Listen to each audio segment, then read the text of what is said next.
Akademi Militer Sungai Yordan. Setelah terpilihnya Talut menjadi raja, mereka segera bertindak dan memohon kepada Talut untuk memimpin pasukan Bani Israel menghadapi Jalut dan bala tentaranya yang perkasa. Namun tak semudah itu. Talut perlu menghimpun kekuatan dan mengatur bentuk pasukan Bani Israel menjadi sebuah pasukan yang terstruktur dan disiplin. Maka ia mengumpulkan para pemuda dan orang-orang terpilih dari Bani Israel untuk bergabung dalam barisan pasukan bentukannya. Setelah terkumpul jumlah yang mencukupi, Talut memulai instruksi dan arahan kepada pasukannya. Jika di antara kalian memiliki tanggungan, ikatan perdagangan atau keluarga, maka pilihlah apakah engkau akan meninggalkannya atau memilih ikut berjihad bersamaku untuk meninggikan kalimat Allah, tegas Talut kepada pasukannya. Setelah terseleksi pasukan yang siap untuk ikut dalam barisan para pejuang dan siap berjihad untuk meninggikan kalimat Allah, mereka pun diberangkatkan atas komando dari Talut dan langsung dipimpin olehnya. Saat keberangkatan tiba, Talut menyampaikan pesan Nabi Samuel kepada pasukannya. Sesungguhnya Allah akan menguji kalian dengan sebuah sungai.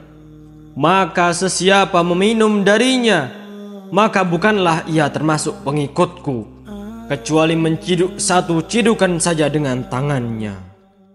Maka sampailah mereka pada sungai Yordan yang mengalir jernih. Allah uji mereka dengan rasa lapar dan dahaga yang memuncak sebelum mereka sampai pada sungai itu. Maka sebagian besar dari pasukan itu goyah, lalai dengan pesan Nabi mereka melalui lisan Panglima Talut.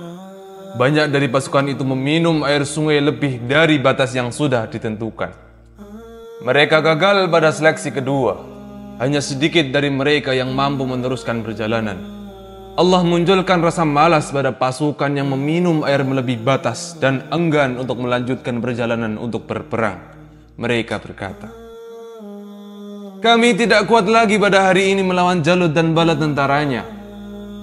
Adapun pasukan yang lolos ujian, Allah cukupkan dan berkahi air yang sedikit itu sebagai bekal yang mencukupi dan bagian dari mukjizat.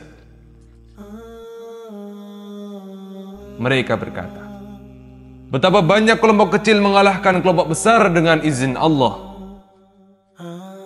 Sampailah kedua pasukan itu berhadapan satu sama lain. Terbesit dalam hati mereka rasa takut melihat besar dan kuatnya pasukan Jalut. Akan tetapi, Allah teguhkan hati mereka dan mereka pun berdoa kepadanya. "Ya Rabb kami, limpahkanlah kesabaran kepada kami, kukuhkanlah kaki kami dan tolonglah kami menghadapi orang-orang kafir." Jalut yang merasa di atas angin menantang pasukan Talut. Dia menantang untuk melakukan duel satu lawan satu. Akan tetapi hanya bisu yang datang dari pasukan Talut.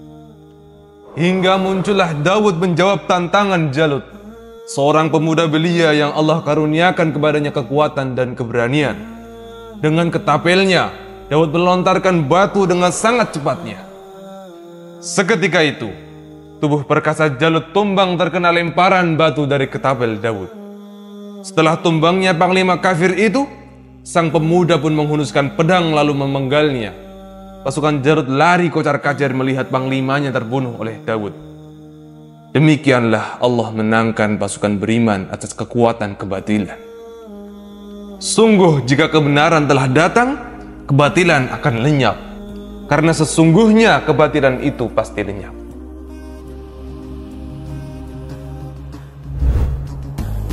Min Gazzah ullimtu ibai والعزة في القدس ردائي